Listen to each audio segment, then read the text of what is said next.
Before there was a television in every house in America, when you still went to the movie house, the theater, to see serials and other productions before, after, and in between the major features, 1943, Batman hit the big screen.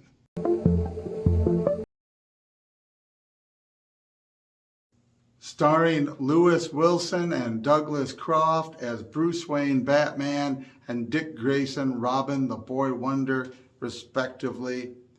The serial of Batman in black and white is obviously, it's a lot more grim and dark than what we would get with the campy cartoonish series of the 60s.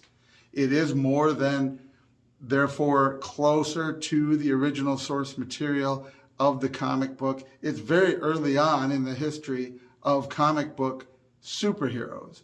And that is really an interesting aspect to all this in a larger form. Superheroes, there's a lot of debate, discussion, who's the first superhero? Some say it's Superman, although the Phantom was the first character in strips to wear a costume that was tight to his body, and that mask, though he doesn't have superpowers per se, although he kind of does.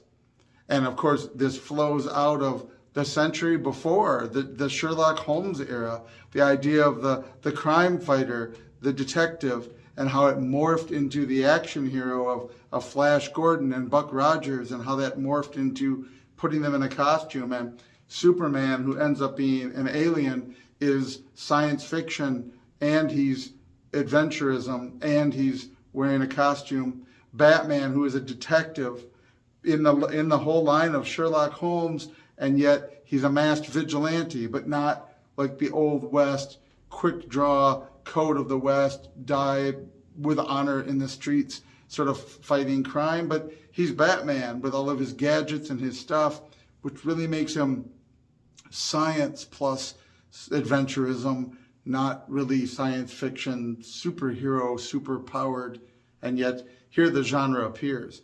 And they were wildly popular from the beginning. We tend to think of it as something that grew over time, but Superman was already becoming a series of movie serials in black and white.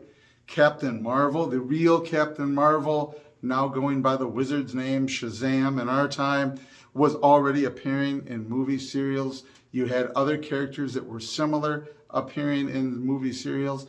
Very early forms of Tarzan even seized on some of this. But in 1943, Batman, in the middle of World War II and dealing with the threat of Japanese spies and their spy network. In this version, serialized, he and Robin for the US government, trying to fight the insidious tentacles of an evil foreign power.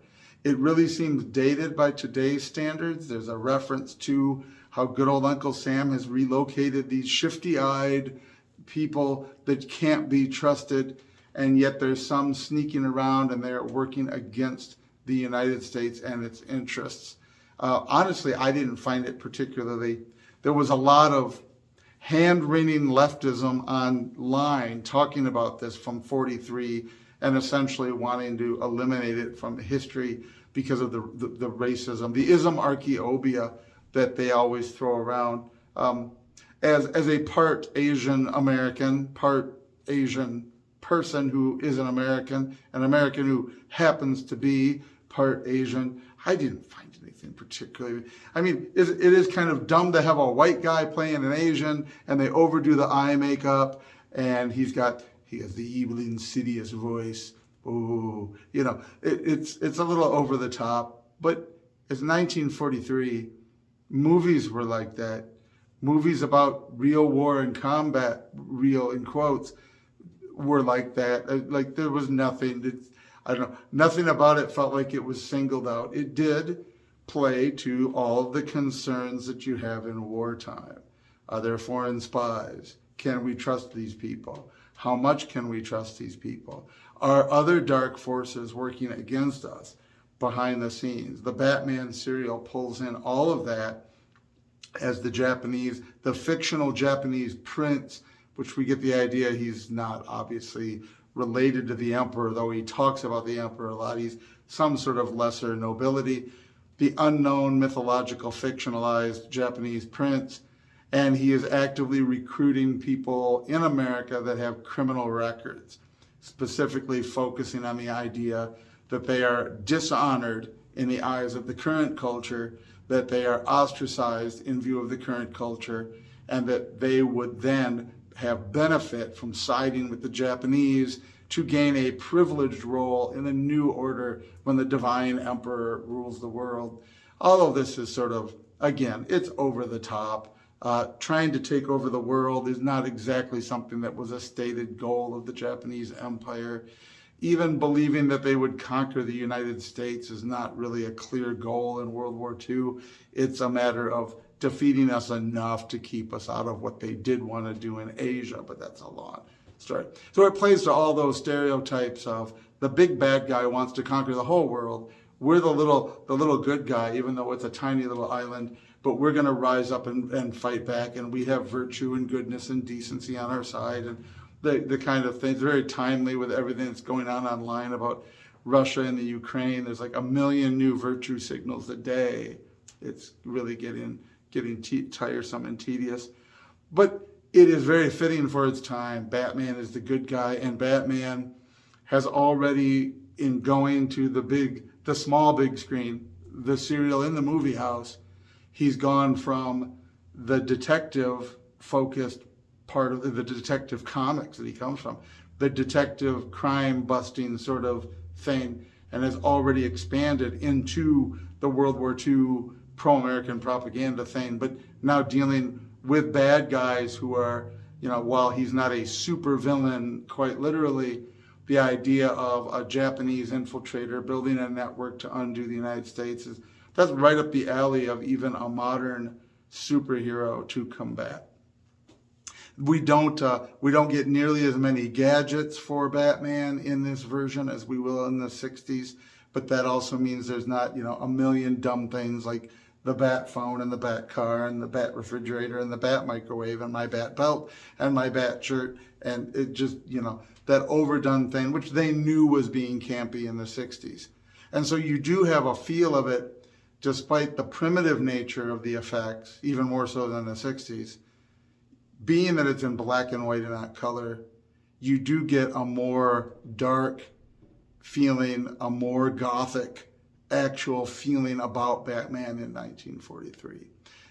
The Bat Cave is literally more of a cave. There's a lot less of an emphasis on the technology and gadgets that he's able to afford and put in the cave. Some of that's probably a special effects budget, but it's also a different look. He's almost Vampire Man, not Batman, hanging out in this dank cave. There's like a desk and a couple of chairs. There's actual bats flying around, or at least they're meant to be.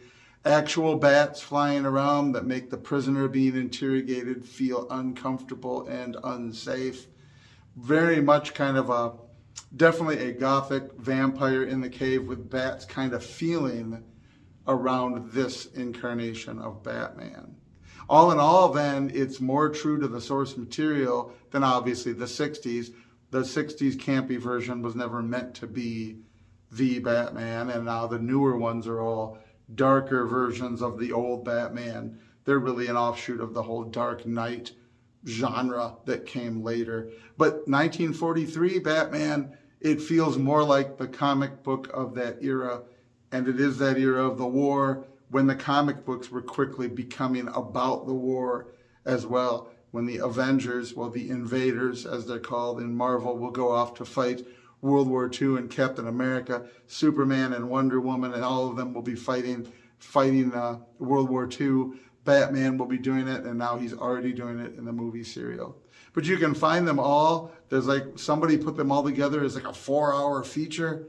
You can also find there's a playlist that has them individually, but you can find all of these Batman 1943 free on YouTube right now. Thank God they're not remaking it, because if they were to try to retouch it, they would probably cut out a lot of it because it offended hand-wringing leftists.